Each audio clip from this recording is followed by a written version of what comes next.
بسم اللہ الرحمن الرحیم۔ السلام علیکم ورحمۃ اللہ وبرکاتہ۔ حضرت مولانا یوسف بنوری رحمۃ اللہ علیہ نے ایک مرتبہ ایک مجلس میں ارشاد فرمایا کہ ایک سال ہم حج کے لیے گئے، وہاں علماء کے گروپ میں ایک ریٹائرڈ فوجی افسر بھی تھا۔ تہجد کے وقت وہ فوجی افسر ہم سب سے پہلے اٹھ کر بیت اللہ شریف چلا جاتا اور اس وقت طواف کرتا تھا۔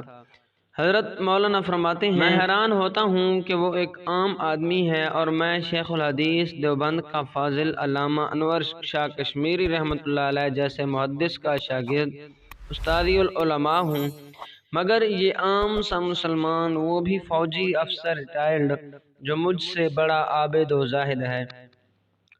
مولانا بنوری رحمۃ اللہ علیہ فرماتے ہیں کہ میں نے ایک دفعہ ارادہ کیا کہ اب میں اس سے پہلے تہجد کے لیے اٹھا کروں گا۔ بس جب میں رات کو اٹھا تو یہ دیکھ کر اطمینان ہوا کہ وہ اپنے بستر پر سویا ہوا ہے۔ میں بڑا خوش ہوا کہ شکر ہے آج میں اس عبادت گزار عام سے مسلمان پر فوقیت لے گیا۔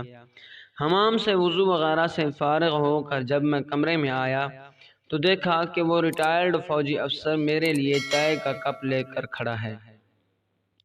میں حیران ہوں کہ یہ بندہ تو ابھی بستر میں لیٹا ہوا تھا، یہ اتنی جلدی باہر سے چائے کا لے کر بھی آ گیا ہے۔ مگر جب میں نے بستر پر نگاہ ڈالی تو دیکھا کہ اس کے بستر پر کوئی اور سو رہا ہے۔ میں نے پوچھا، میاں آپ انسان ہو یا جن؟ یا آپ کے بستر میں آپ نہیں تو یہ کون ہے؟ اس نے ہنس کر کہا، مولانا میں انسان ہی ہوں۔ میں جب تہجد سے ذرا پہلے حرم شریف گیا تو میں نے وہاں ایک ناواقف حاجی صاحب کو بخار میں مبتلا دیکھا، مجھ سے رہا نہ گیا اور میں اسے اپنی قیام گاہ پر یہاں لے آیا، اس کو اپنے بستر میں سلا کر واپس حرم شریف چلا گیا تھا۔ بس بستر میں یہ میں نہیں بلکہ بیمار حاجی صاحب ہیں۔ حضرت بنوری رحمۃ اللہ علیہ نے حیرت زدہ ہو کر اس سے پوچھا کہ میاں آپ کون ہو؟ جس نے یعنی ایک ریٹائرڈ فوجی نے مجھ عالم اور شیخ الحدیث کو، دیوبند کے فاضل کو، استادی العلماء کو، بہت بڑے مدرسے کے مہتمم کو، علماء کے گروپ کے لیڈر کو زہد و تقوی میں پیچھے چھوڑ دیا ہے۔ آج میں نے ارادہ کیا تھا کہ آج کے بعد آپ سے پہلے اٹھوں گا اور آپ سے پہلے حرم جایا کروں گا، لیکن میں آپ کا مقابلہ نہ کر سکا۔ سچ سچ بتا دیں کہ آپ ہیں کون؟